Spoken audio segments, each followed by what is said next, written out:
quero falar para você da minha alegria de poder estar aqui, porque é muito bom poder estar onde Deus está, né? Se reunindo em torno dele. Era assim quando ele andava entre nós na carne, e é assim até hoje, né? As pessoas se achegando a Cristo, buscando a presença dele. Você que está nessa live conosco, Deus possa entrar na sua casa trazendo bênçãos, abençoando sua casa, sua família, determinando aí um ano de muita bênção, né? Também de muita graça dele sobre sua vida. Eu queria louvar a Deus pela oportunidade de estar aqui mais uma vez.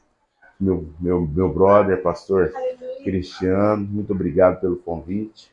E eu queria, antes de ir à palavra, eu queria fazer algumas considerações.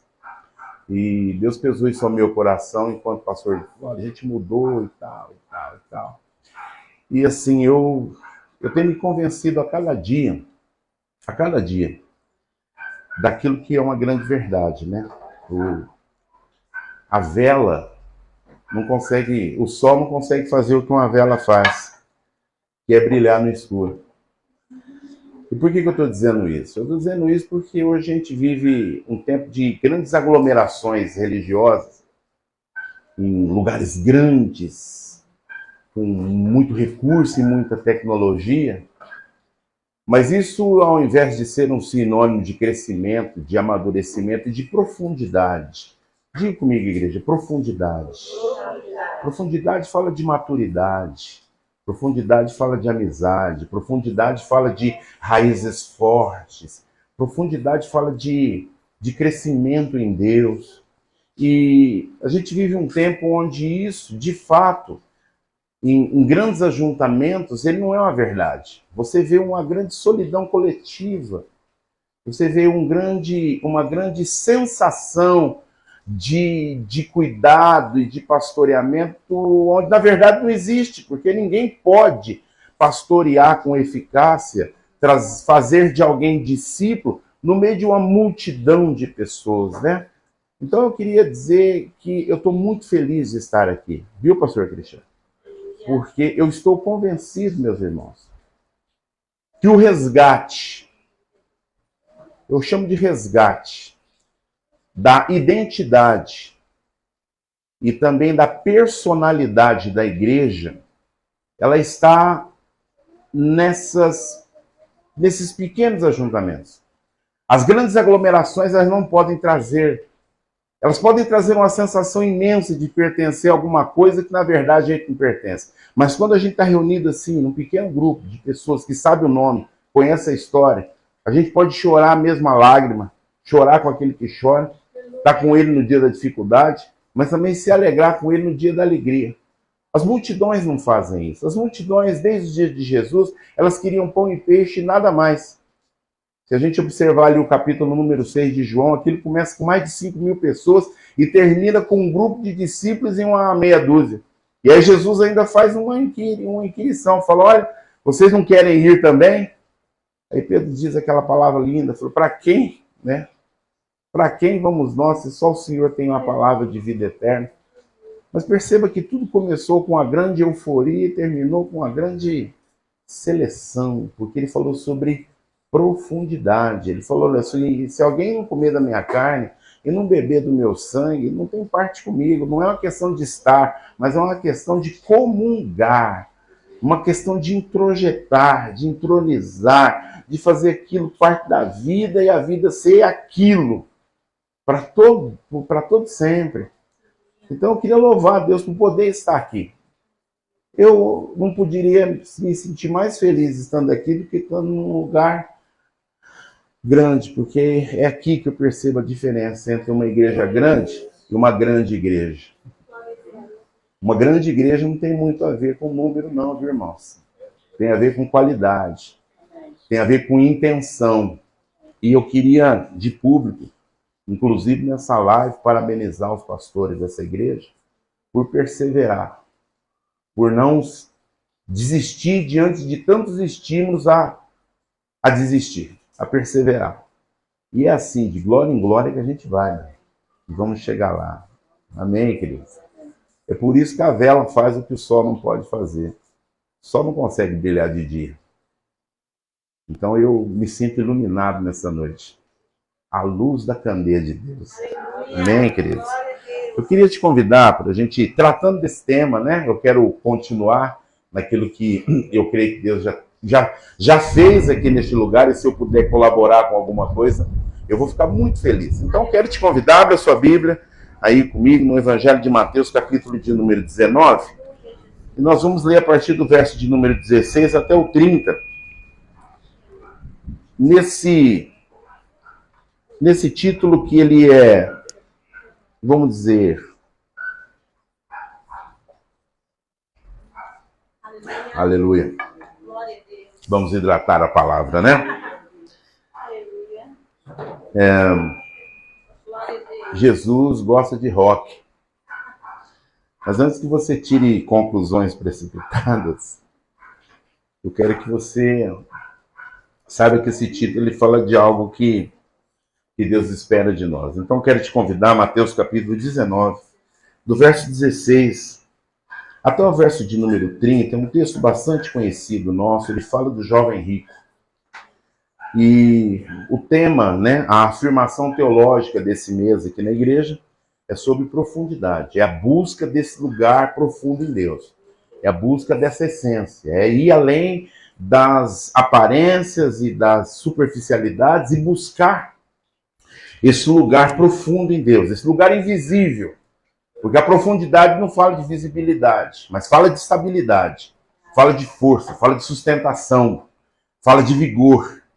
Numa geração e num tempo onde se busca evidência, TikTok e tantas coisas, né? Ser profundamente invisível em Deus não é lá algo que atrai aí muitas pessoas, não há muitos filhos de Deus. Mas a quem interessa, eu espero que você que está aí me ouvindo nessa live, seja dos interessados em profundidade e não em superficialidade, em essência e não em aparência. Porque eu penso que essa palavra pode falar um pouco ao teu coração nessa noite. Nós vamos falar do jovem rico que não tem nome, penso que pelo fato de que a gente pode assumir a identidade dele, dependendo da posição, da postura que temos em Deus. Leiamos a palavra. Mateus capítulo 19, verso de número 16, diz assim: Eis que alguém se aproximou de Jesus e lhe perguntou: Mestre, que farei de bom para ter a vida eterna? Respondeu-lhe Jesus: Por que você me pergunta sobre o que é bom? Há somente um que é bom. Se você quer entrar na vida, obedeça aos mandamentos. Quais? Perguntou ele. Jesus respondeu: Não matarás, não adulterarás, não furtarás, não darás falso testemunho. Honra teu pai e a tua mãe. Amarás o teu próximo como a ti mesmo. Disse-lhe o jovem: A tudo isso tenho obedecido. O que me falta ainda? Jesus respondeu: Se você quer ser perfeito, vá, venda os seus bens e dê o dinheiro aos pobres. Você terá um tesouro nos céus. Depois vem e siga-me. Ouvindo isso, o jovem afastou-se triste, porque tinha muitas riquezas. Então Jesus disse aos discípulos: Digo-lhes a verdade. Dificilmente um rico entrará no reino dos céus. E lhes digo ainda, é mais fácil passar um camelo pelo fundo de uma agulha do que um rico entrar no reino de Deus. Ao ouvirem isso, os discípulos ficaram perplexos e perguntaram: Neste caso, quem pode ser salvo? Jesus olhou para eles e lhes respondeu: Para o homem é impossível, mas para Deus todas as coisas são possíveis. Então Pedro lhe respondeu: Nós deixamos tudo para seguir-te. Que será de nós? Jesus lhe disse: Digo-lhes a verdade. Por ocasião da regeneração de todas as coisas, quando o Filho do Homem se assentar em seu trono glorioso, vocês me seguirão também. Vocês que seguiram também se assentarão em 12 tronos para julgar as 12 tribos. E todos os que tiverem deixado casas, irmãos, irmãs, pai, mães, filhos ou campos por minha causa, receberão 100 vezes mais e herdarão a vida eterna. Contudo, muitos primeiros serão os últimos e muitos últimos serão os primeiros. Aleluia. Queridos, até aqui a leitura desse texto. Eu disse que o título desse sermão é Jesus gosta de rock. Eu já explico para você esse acrônimo, né? Eu estou usando rock aqui como acrônimo e não como estilo musical, né? De repente tem algum aí adepto do heavy metal vai achar que já está no reino dos céus, porque ele falou, eu também gosto de rock, então eu comungo da preferência de Jesus Cristo. Então não tem nada a ver com estilo musical, e sim com virtudes que Deus espera de nós. Mas antes de a gente entrar propriamente na aplicação da palavra, eu queria pensar com você um pouco a respeito do contexto dessa situação, que a gente vê aqui Jesus no meio do povo, e aí, em um certo momento, alguém chega, se aproxima de Jesus, buscando algo a mais. Ele buscava uma profundidade. Então, queridos, eu quero que você... Eu quero ir um pouco na contramão daquilo que foi exposto aqui nesses últimos 3 domingos, porque eu quero falar um pouco, quero pensar com você sobre o que pode impedir o nosso exercício de aprofundamento em Deus. Quais são as coisas que podem fazer com que a gente seja sempre criança, infantil, adolescente, na presença de Deus, sem profundidade, sempre na superficialidade? Quais são os fatores que a Bíblia aponta aqui nesse texto que a gente acabou de ler, que pode nos estratificar na superfície? Que pode fazer de nós crentes sem raiz, sem estabilidade, sem força, sem profundidade. E por que eu proponho a gente pensar no oposto do que é proposto aqui? Porque sabendo o que pode me impedir de crescer, eu posso evitar de andar nesses caminhos. Porque uma das armas de vitória contra o inimigo é saber contra quem eu estou lutando. Porque eu não posso entrar num combate sem saber contra quem eu vou lutar. Porque se eu não sei contra quem eu vou lutar, quais são suas armas, suas estratégias, seus métodos, sua intenção, eu não me armo. Eu não me preparo.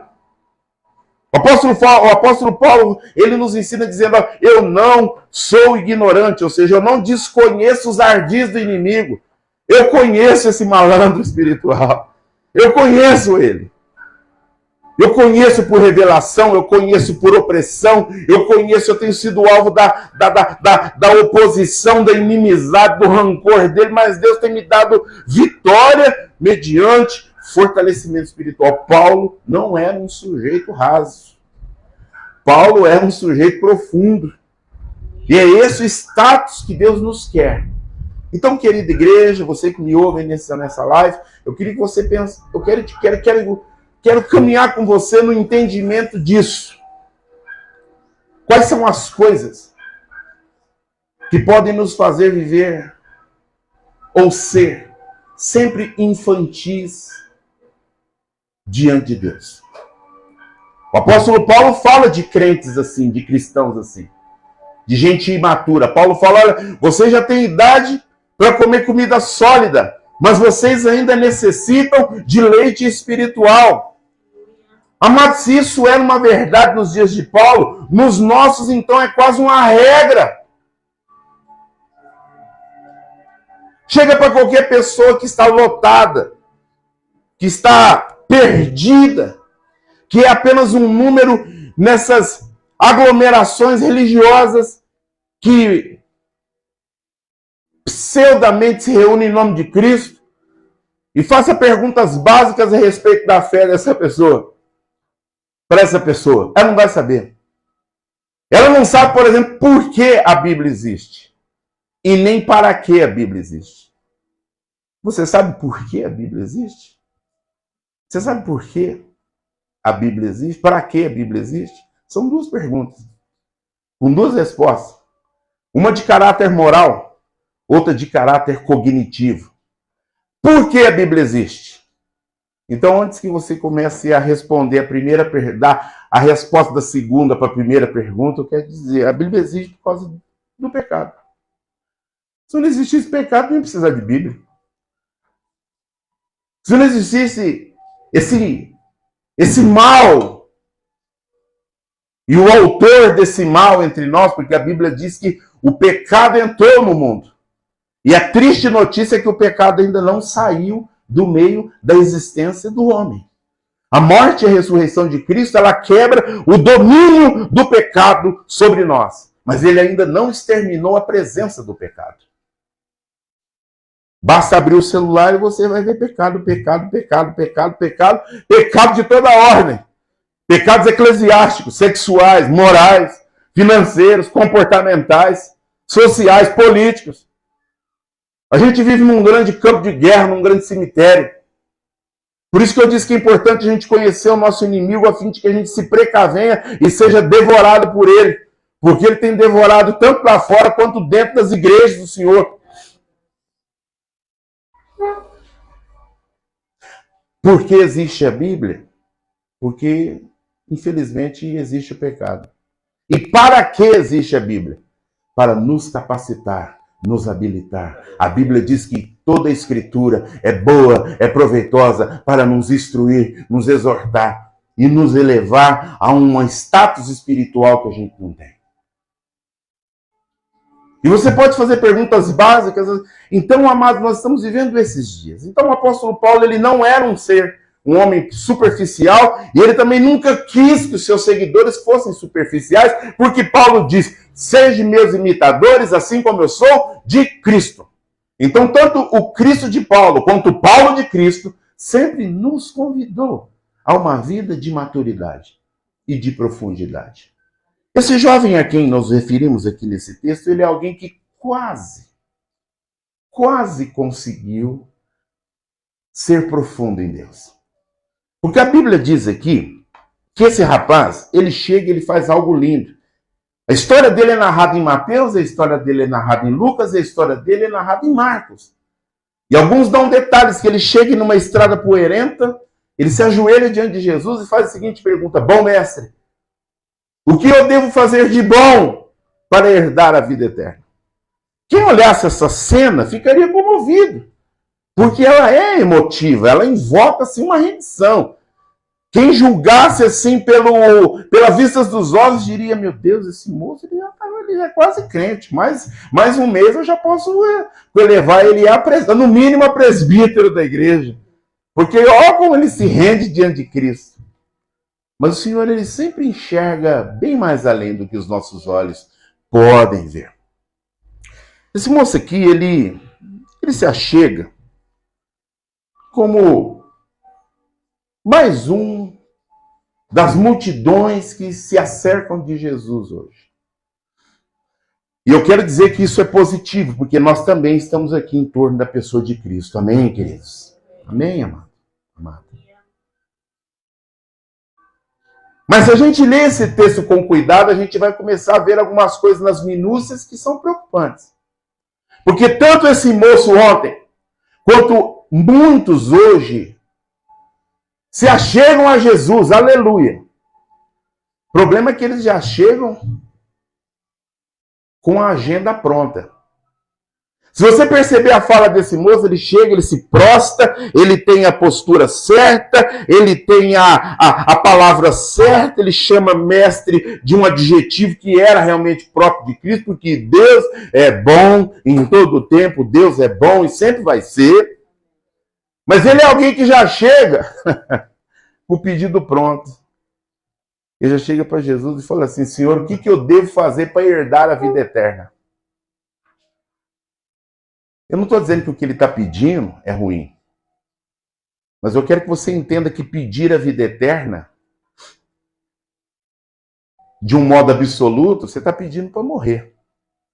Porque a salvação, ela tem 3 tempos. Jesus nos justificou no passado, está nos santificando no presente, e ele vai nos glorificar no futuro. Esse moço aqui, ele chega pedindo a conclusão daquilo que nós buscamos. Queridos, mas pense bem.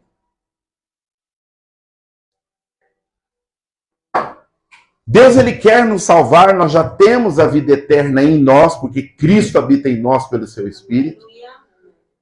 Mas antes de partir desse mundo, antes de receber um corpo de glória, Deus quer nos usar. Esse moço aqui, ele chega pedindo a vida eterna, sem entender o que é a vida eterna, assim como muitas pessoas hoje não entendem o que é a vida eterna. Nós já vivemos essa eternidade em Deus. Mas se Deus ainda não nos recolheu, é porque ele tem algo a fazer em nossas vidas. O que eu quero dizer com essa afirmação é que muitas vezes as pessoas se achegam a Cristo com um plano próprio. Ele não perguntou para Jesus se Jesus queria salvar ele de imediato. Ele não perguntou para Jesus. Ele não pediu para fazer parte do colégio apostólico. Então, o que eu quero afirmar aqui nessa noite, sem querer depreciar, obrigado, querido, sem querer depreciar esse jovem, esse jovem muito se assemelha com as multidões dos nossos dias. Eles se achegam a Jesus, aleluia! Mas eles chegam para buscar um carro. Eles chegam para buscar um casamento. Eles chegam para buscar uma promoção. A teologia da prosperidade está aí para provar que o nome de Jesus é apenas um patuá santo, um meio de se alcançar um fim. Em muitas igrejas hoje, Jesus ele não é o fim, ele é um meio. Ele é um meio de se alcançar alguma coisa nessa terra. É gente que adentra pelas portas das igrejas já com uma agenda pronta. Esse moço ainda pelo menos pediu a vida eterna. Tem gente hoje em dia só se achegando a Cristo para pedir isso, aquilo outro. E quando você fala de vida eterna, de compromisso, de comer carne, de beber sangue, de introjetar a vida de Deus, a sua vida ser misturada na de Deus, onde a gente vai ter que viver a moda de Deus, a estilo de Deus, as pessoas vão embora, dizendo, duro é esse discurso. E a gente vai criando figuras de anistias. Quantas pessoas hoje vivem, jovens ou homens e mulheres vivem solteiros e não dão um passo ao casamento? O casamento é uma instituição que Deus criou e que leva o homem a um passo profundo. Ele e a sua esposa se tornam uma só carne. E a dissolução do casamento é cara. Tem que pagar advogado. Tem que dividir os bens.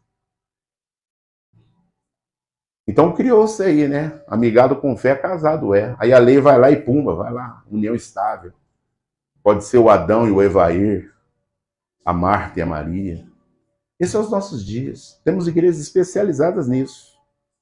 Eu sei que eu corro um risco de estar falando isso, mas isso é a verdade. Pessoas reunidas em torno de Cristo em busca dos seus próprios interesses. Foi o que esse jovem fez.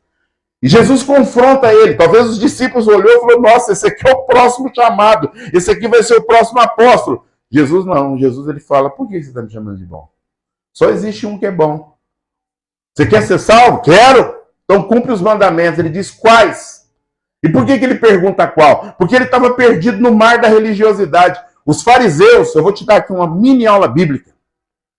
Os fariseus, você pode ler disso no capítulo 23 de Mateus.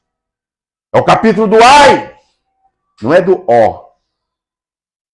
É do ai. Ai de vocês, fariseus e escribas hipócritas.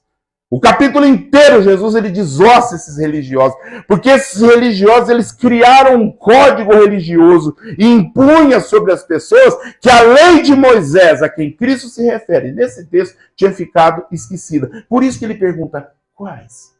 E Jesus é claro em dizer, não, você não vai obedecer mandamentos religiosos de homens. Você tem que obedecer a Deus. Você tem que andar na lei de Deus. E ele diz, não matarás, não adulterarás. Ele vai citando o decálogo.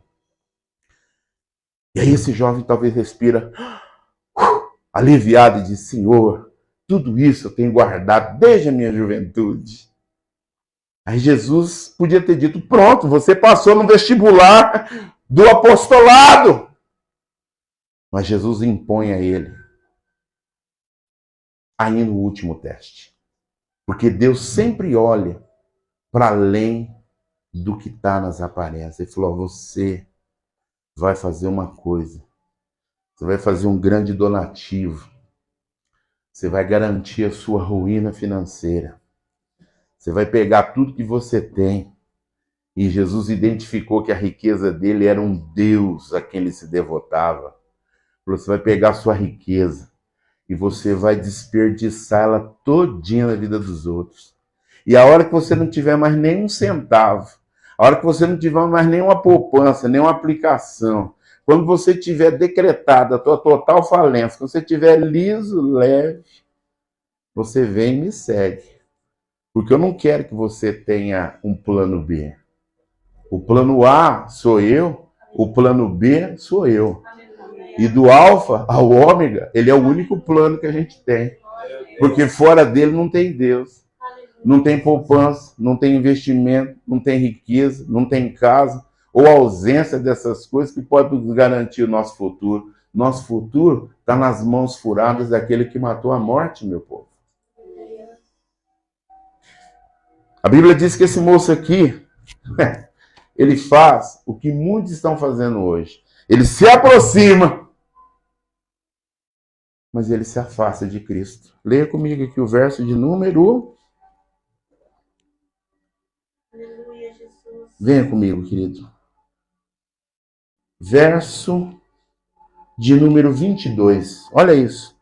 Ouvindo isso, o jovem afastou-se triste, porque tinha muitas riquezas.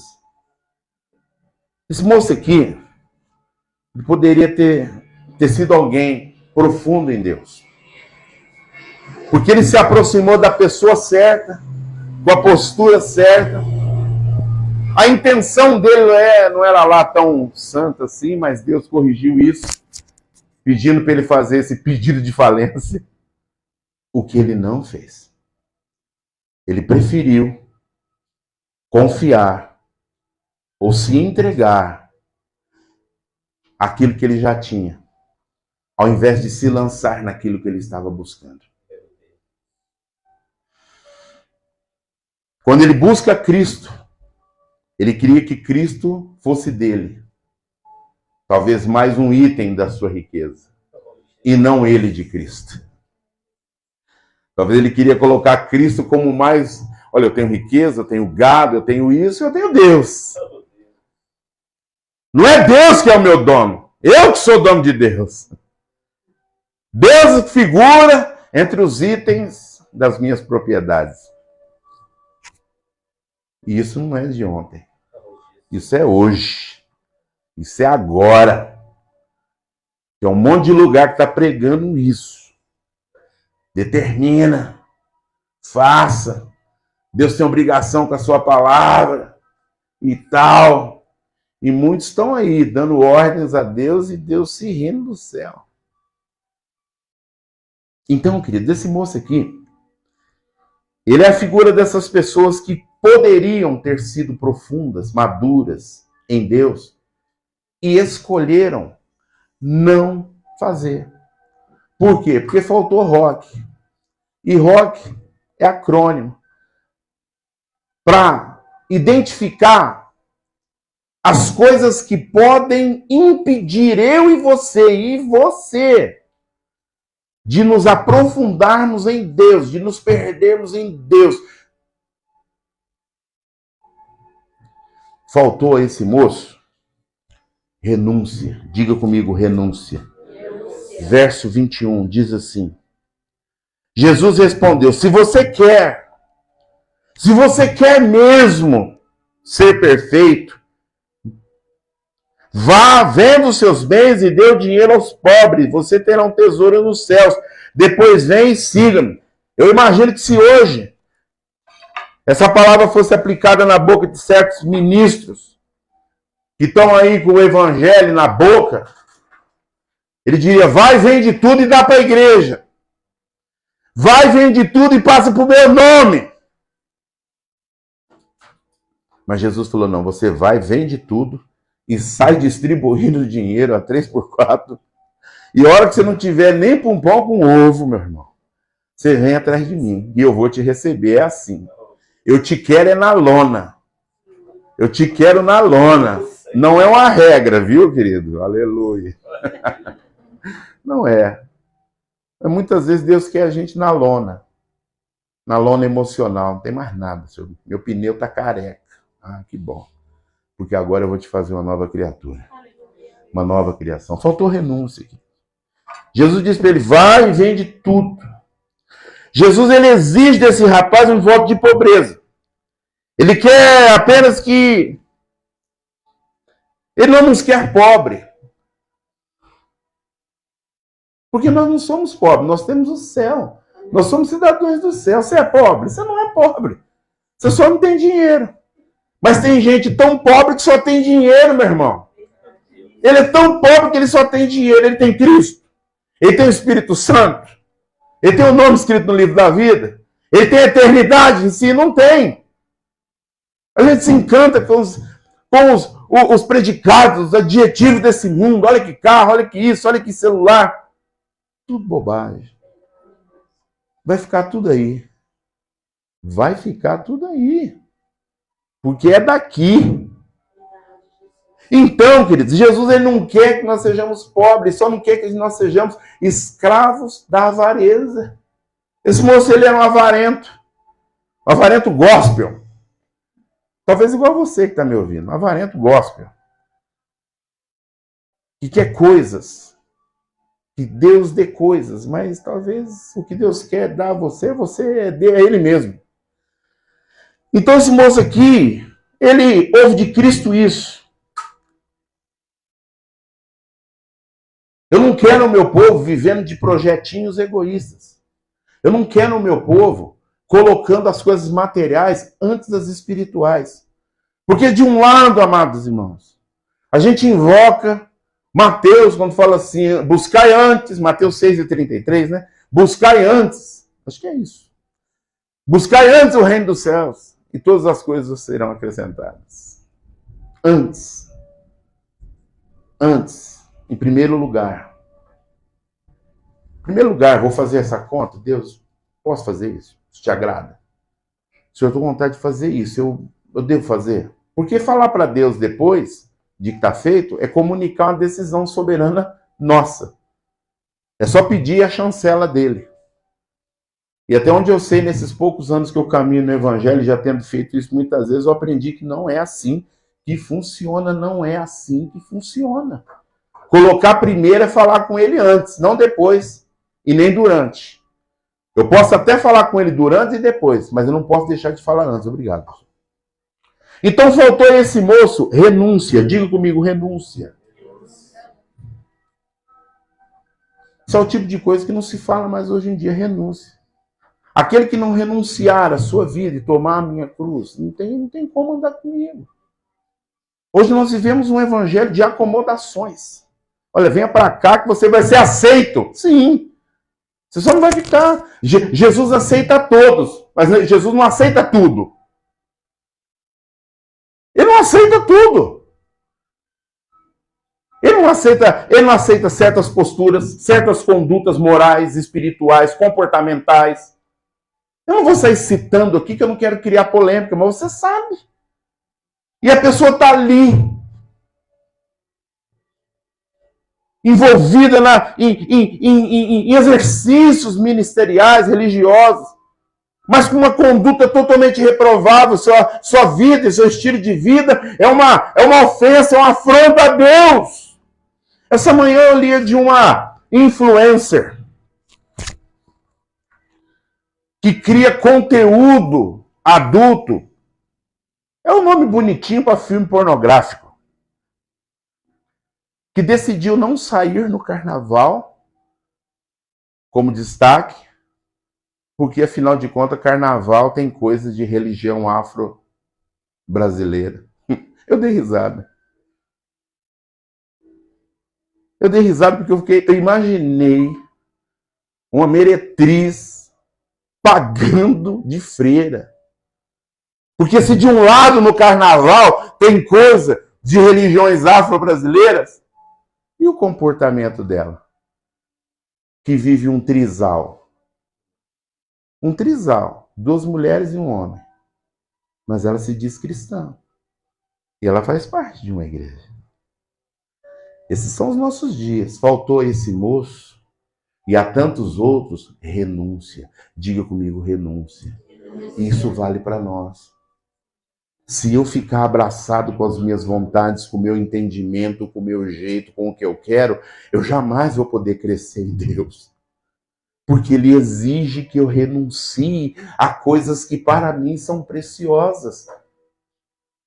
Porque ele é mais precioso do que o mais belo ouro que a gente possa ter.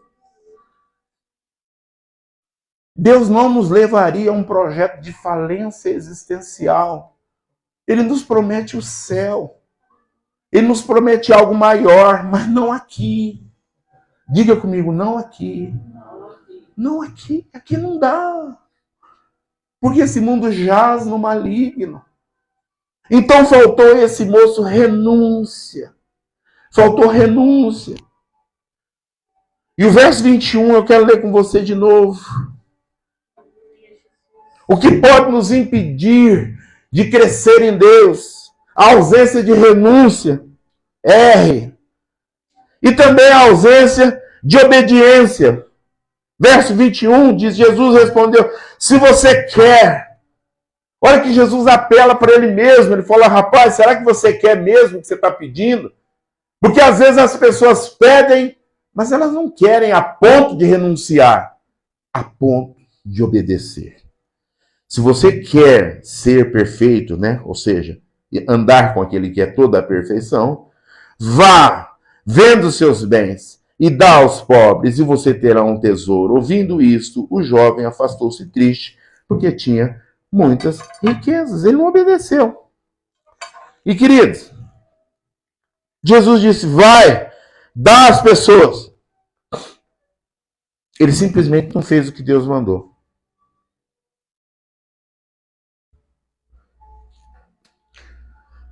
Toda vez que eu deixo de fazer o que Deus quer, é porque eu escolhi fazer o que eu quero fazer. E é simples assim. Eu posso dizer, Senhor, foi a situação, foi o desespero, foi a dificuldade, foi a luta, foi isso, foi aquilo. Jesus educadamente talvez vai olhar para mim e para você e vai dizer sim. Mas eu disse para você que eu sou Emmanuel. Eu estou com você todos os dias. Nesse dia aí, ó. No dia da luta, no dia do luto, no dia do abandono, no dia da mudança de plano, no dia da mudança física. Tudo pode mudar, tudo pode desmoronar, tudo muda, tudo pode cair. Mas se nós estivermos em Deus, a gente vai continuar de pé. Como diz o Salmo 91, nós vamos caminhar em meus escombros, porque vão cair 10.000 ao meu lado, 1.000 ao meu lado, 10.000 à minha direita, mas eu não vou ser atingido. Pensa nisso. Pensa você caminhando em 1.000 cadáveres assim de um lado e 10.000 do outro.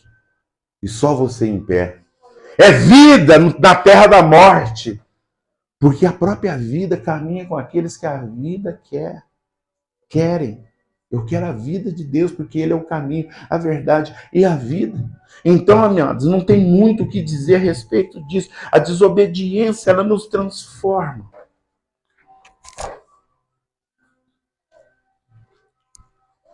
Em filhos do diabo. O primeiro grande rebelde foi o diabo. Infelizmente, nós não somos perfeitos. Há momentos em que nós vamos desobedecer. Mas todas as vezes que a gente pecar, a gente tem um advogado justo na presença do Senhor, onde a gente pode ir falar, Deus, eu pequei nisso, eu não quero pecar mais, eu desobedeci, me ajuda, me ajuda. Outra coisa é viver dentro da igreja a vida inteira em desobediência. Aí não dá. Porque até para o desobediente, isso chega um momento que o próprio desobediente fala, nossa, nem eu mais estou aguentando a minha mentira. Nem eu mais estou aguentando esse teatro que eu estou vivendo. Nem eu aguento a vida que eu estou vivendo. Mas não abre mão. Então faltou esse moço renúncia. Faltou esse moço obediência. E também faltou esse moço, ainda no verso 21, confiança. Diga-me, confiança. Confiança. Diga mais uma vez, confiança. Confiança. Verso de número 21. Se você quer ser perfeito, vá. Venda os seus bens e dê o dinheiro aos pobres. E você terá um tesouro no céu. Diga comigo, tesouro no céu. Tesouro no céu. Amados, esse moço aqui, E esses moços e moças aqui da nossa geração, e eu me incluo nisso, eu não gosto daqueles sermões que começam assim, olha, porque você... Quando o sujeito já fala assim, eu já... Nossa, então aí não dá.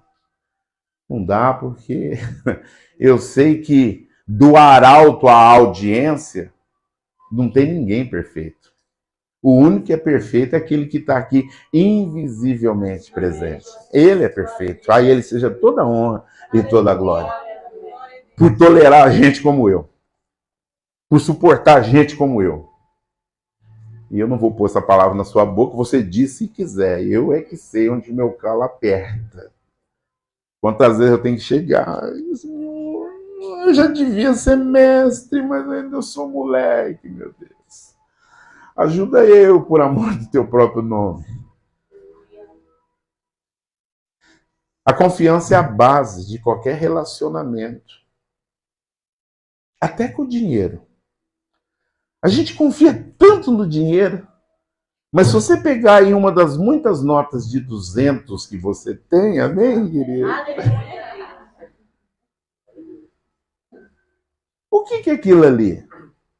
É um pedaço de papel, um pano.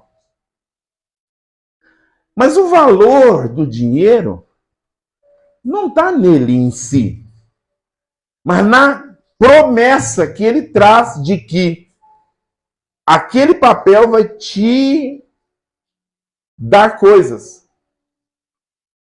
O dinheiro nada mais é do que uma cédula de confiança. Você não derrete ele e faz um anel, como é o ouro. Então, a gente tem todo dia esse exercício de verdade e não, às vezes não traz isso para o nosso relacionamento com Deus. Olha, se muitos confiam no dinheiro, que é só uma promessa. Se ele perder o valor dele, não se compra mais nada. Imagina bem, você sobrevive a uma queda de avião no deserto. E a única coisa que você tem ali, e você pode carregar para sair dali, falei em avião, mas não vai cair. Amém. Em nome do Senhor Jesus, né? Tivemos uns acidentes esses últimos meses aí, né? Nesse mês foi muito triste. Vidas se perderam. Então, o avião caiu. E você tem ali 5 malas cheias de dinheiro. E um galão de 20 litros de água. E você não consegue carregar tudo. Não tem jeito de carregar o galão de água e as 5 malas de dinheiro. Eu pergunto a você. Para sair dali, o que você carregaria? E à noite faz muito frio. E tem um monte de papel e um isqueiro. Você ia passar frio ou você ia queimar o dinheiro no deserto? Percebeu que dependendo do contexto o dinheiro não vale nada? Mas aquilo que às vezes a gente nem dá tanto valor e às vezes reclama, viu? Tem crente reclamando de chuva. Agora, ai, minha chapinha, minha progressiva, ai, minha roupa. Oh, Deus. Às vezes a gente não dá o devido valor. Confiança, diga comigo, confiança. O jovem rico, ele escolheu trocar um tesouro no céu. Ele troca uma amizade eterna, né? Um tesouro celestial por um pouco de dinheiro. Ele troca uma comunhão eterna por relacionamentos passageiros. Esse moço, mesmo estando na presença de Deus, ele escolhe viver pelo que ele vê. Ele escolhe viver pelo que ele quer, ao invés de abrir mão disso tudo e confiar em Cristo. Jesus não teria pedido para ele vender os seus bens se Deus não tivesse identificado dentro dele a avareza. Se ele fosse uma pessoa que se relacionasse bem com o dinheiro, ou seja, o dinheiro é meu servo e eu não sou servo do dinheiro, ele poderia ter sido aceito por Cristo e continuado rico. porque ele ia ter aquilo como algo dispensável. Mas o coração dele estava naquilo e só Deus conhecia aquilo. Pedro não viu aquilo. Tiago não viu aquilo. Bartolomeu não viu aquilo. Judas não viu aquilo. Interessante que no colégio apostólico já tinha um avarento. Acho que Jesus não quis o segundo, né? Porque Judas era avarento. E não apenas avarento, mas ladrão. Além de tesoureiro do colégio apostólico. Então, querido, faltou a esse moço renúncia, obediência e confiança. E tanto hoje quanto ontem, tem muita gente que já esteve diante de Jesus, mas hoje Deus caminha para um lado e ele caminha para o outro. Quantas pessoas a gente vê, pessoas de nome, de renome, que um dia estiveram na presença do Senhor, mas a sedução das riquezas, a concupiscência da carne e os encantos desse mundo, que está acabando, tragaram a fé dessa pessoa. Tragaram a fé dessa pessoa. Em dado momento ele não quis renunciar. Em dado momento ele não quis obedecer a Deus e a si próprio. Em dado momento ele não confiou. Ele não confiou. Então, amados, esse texto aqui ele pode nos ensinar muito a respeito do que pode atrapalhar o nosso enraizamento em Deus. Quando falta renúncia. É fácil renunciar? Não é fácil. Não é fácil de modo algum. Mas, queridos irmãos, e você que me ouve, você acredita mesmo que Deus pediria algo que Ele não nos capacitasse a fazer? Se nós, que somos maus, sabemos dar boas coisas aos nossos filhos, a gente ajuda ele a segurar o peso, e ele se sente forte, mas é a nossa mão que está sustentando. Se nós que sabemos dar boas coisas aos nossos filhos, quanto mais o nosso Pai que está no céu, Ele não nos pediria o impossível, Ele não nos pediria o impossível. O impossível da renúncia, da obediência e da confiança não está nas coisas externas, mas está em nós. Porque o nosso coração luta com a gente. A nossa carne luta com a gente.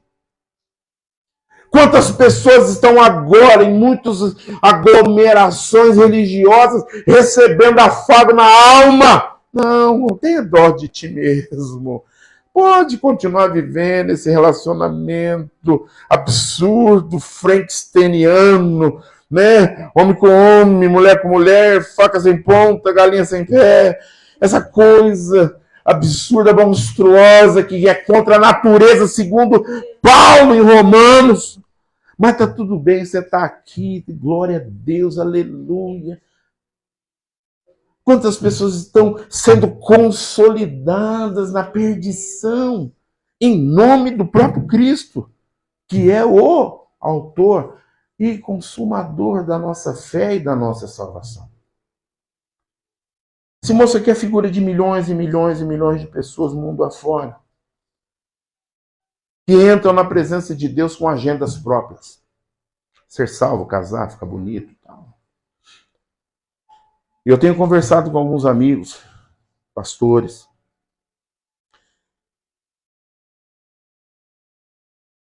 e para aqueles que são sérios há uma grande preocupação em relação à situação em que anda o evangelicalismo brasileiro.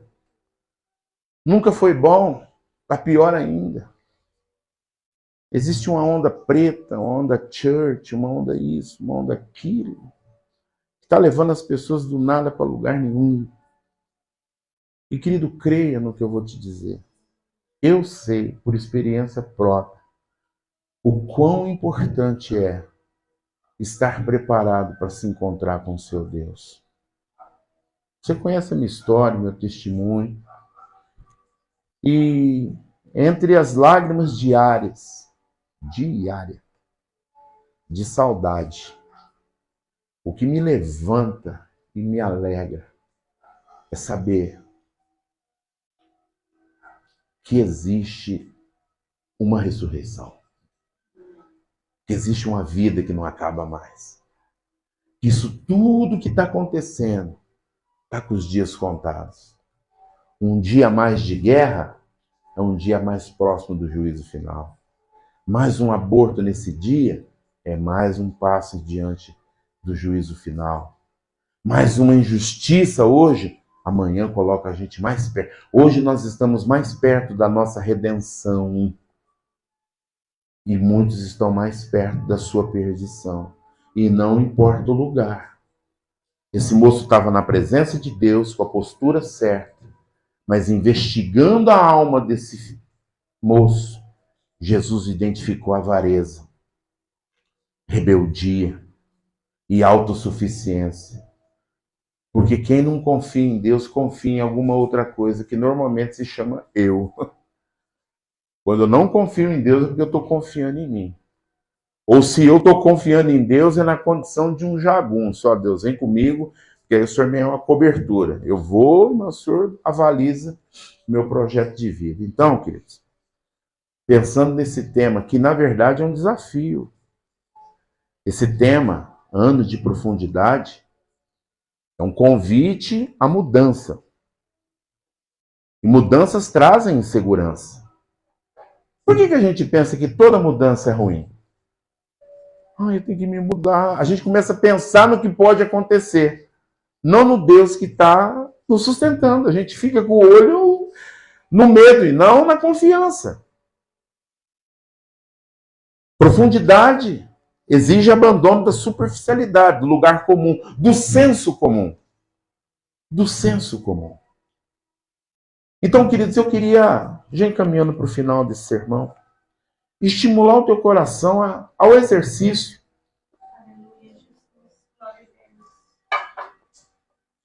Dessas virtudes que agradam a Deus. E é algo antigo. É algo que Deus quer de nós. Ele falou, eu quero que vocês sejam um povo do rock. Um povo da renúncia. Da obediência. Um povo que confia em mim. Ele fazendo um apelo ao seu povo no deserto, a segunda geração. Ele fala disso. Eu encerro lendo esse texto. Por favor, venha comigo. Deuteronômio, capítulo de número 10. A primeira geração que tinha saído do deserto, era tudo defunto no deserto. Porque foram desobedientes.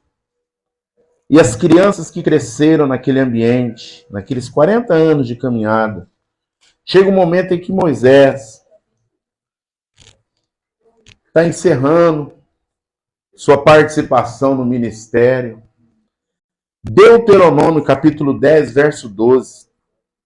Olha que desde sempre, Deus não muda a vontade dele, né?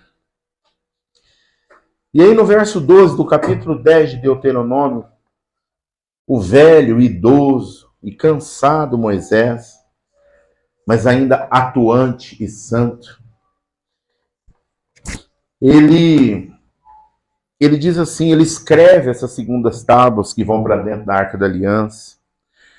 E no verso 12 ele diz assim, e agora, ó Israel, o que é que o Senhor, o seu Deus, lhe pede, senão que tema o Senhor, o seu Deus, que ande em todos os seus caminhos, que o ame e que sirva ao Senhor, o seu Deus, de todo o seu coração, de toda a sua alma, e que obedeça aos mandamentos e aos decretos do Senhor que hoje lhe dou, para o seu próprio bem. Amados, olha isso.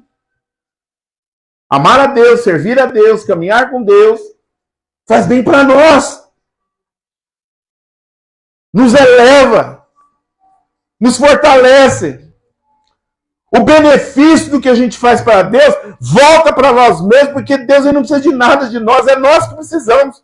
Ele não é menos Deus quando eu desobedeço, eu é que sou menos filho de Deus e mais filho do diabo quando eu assim procedo. Eu não estou falando da desobediência aqui como tropeção, estou falando da desobediência como estilo de vida. Todo dia é mais da mesma coisa. Já não é mais pecado de estimação, é rotina diária. É mente cauterizada, é disso que eu estou falando. Ele fala, e agora? Diga comigo, e agora? É agora.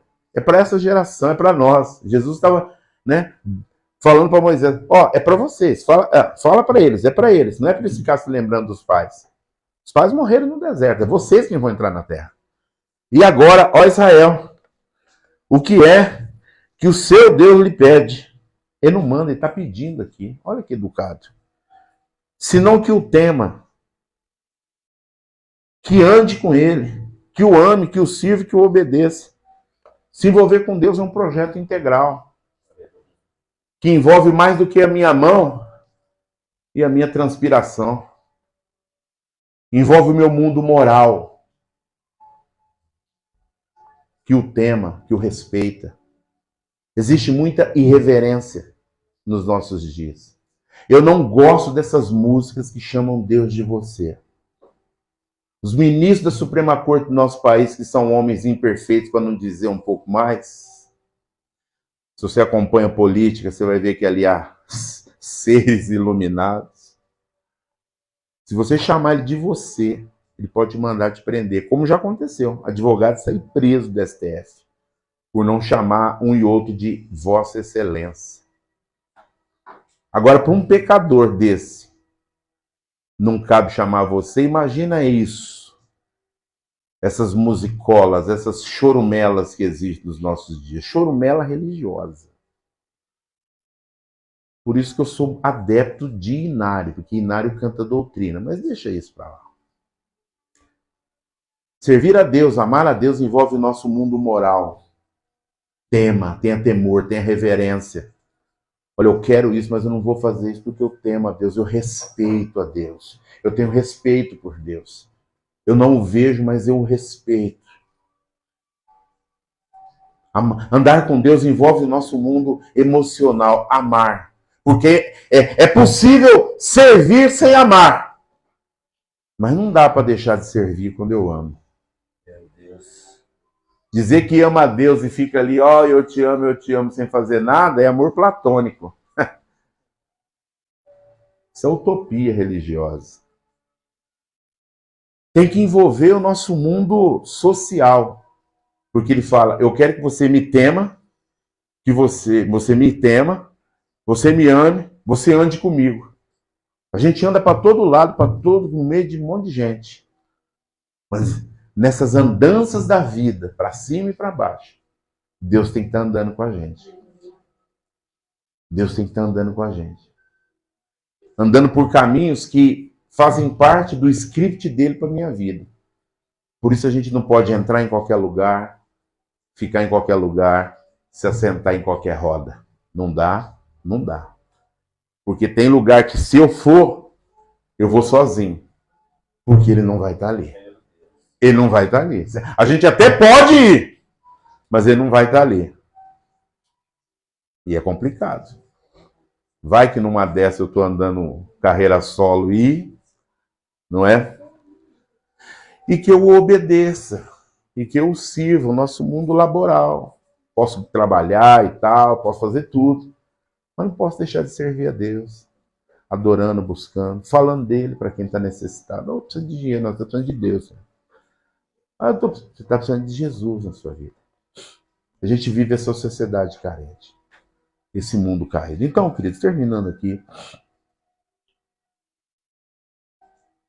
O que eu quis compartilhar com vocês daí, e vocês aqui, foi a antítese do negócio.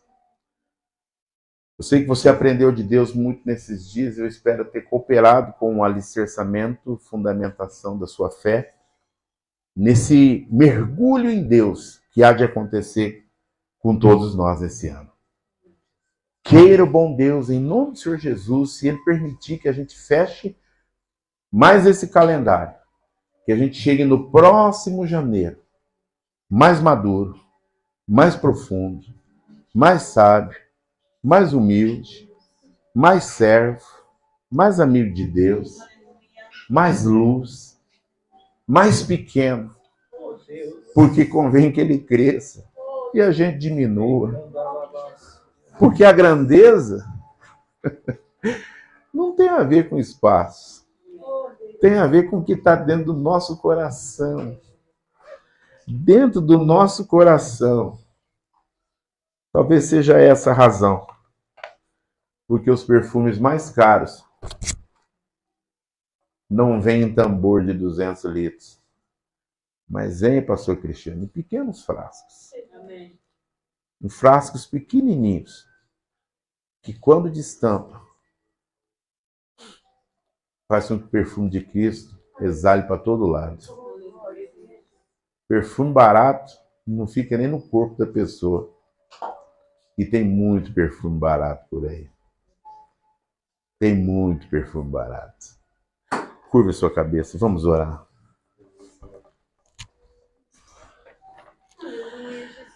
Ó Deus, nós queremos te agradecer, sem a pretensão de acharmos que somos melhores do que quem quer que seja. Senhor, nós queremos ser o contrário do que esse moço foi. Nós queremos vir diária e rotineiramente à sua presença e dela sair alegre e não triste como esse moço saiu. Porque não teve coragem de exercitar a renúncia, a obediência e a confiança em ti. Tu, ó Deus, é Deus nos céus e na terra. O Senhor não é como eu. O Senhor não é homem para mentir, nem filho do homem para dizer mentiras e inverdades. O Senhor é Deus. Em sua boca nunca se achou engano, e as suas promessas são fiéis e verdadeiras, invisíveis, mas reais. A nossa desobediência, a nossa desconfiança e a nossa rebeldia não anulam a sua verdade, Senhor. Por isso, eu quero pedir a Ti nessa noite que o Senhor nos dê um coração quebrantado e humilde, que ofereça ao Senhor esses adjetivos espirituais da renúncia. Nos ajuda a amar o Senhor mais do que as coisas que o Senhor nos dá. Nos ensina a amar mais o Senhor do que a nossa vida, o nosso conforto. Nós vivemos uma sociedade tecnológica que oferece muitos recursos e que trazem a nós comodidade, mas também preguiça, conformismo. O Senhor não trouxe um povo ao mundo para ser conformado. Mas o Senhor quer que nós sejamos inconformados com as coisas boas e também com as coisas ruins do nosso dia. Nós vivemos em dias muito difíceis, Senhor. Por isso, restaura a nossa identidade, a nossa personalidade como igreja. Nossa identidade de sermos sal e a nossa personalidade de sermos luz no mundo escuro e que caminha ao apodrecimento. Pai. Ajuda-nos a ser conforme o Senhor quer, porque o Senhor tanto pode quanto quer aquilo que o Senhor deseja para nós. Pai, eu oro por essa igreja, por esse ministério, pedindo que sobre ele as suas bênçãos recaiam. E que para além do visível, o teu sim e o teu amém estejam aqui, Senhor. O que importa é agradar o Senhor e não a opinião pública, meu Deus. Nós somos muito tendenciosos a isso. A gente imagina que se o povo aprovou é porque está tudo certo. Se é grande é porque tem grandeza. Não é, Senhor. Tem muito lugar que é grande, mas são pequenos, são anões diante da tua presença. Nós queremos crescer diante de ti, Pai. Ajuda-nos, Senhor. Por isso eu peço todas essas coisas em nome do Senhor Jesus. E que eu nunca, Senhor, a desobediência, a desconfiança e a rebeldia sejam a tônica do nosso comportamento. Mas a renúncia, a obediência e a confiança no Senhor sejam, Senhor, patente diante do Senhor. É o que nós te pedimos em nome de Jesus Cristo, nosso Deus e Salvador. Amém. Amém, queridos. Deus os abençoe e que caminhemos, nessa verdade. Você que acompanhou essa live, Deus te abençoe. Você tem uma semana abençoada, que Deus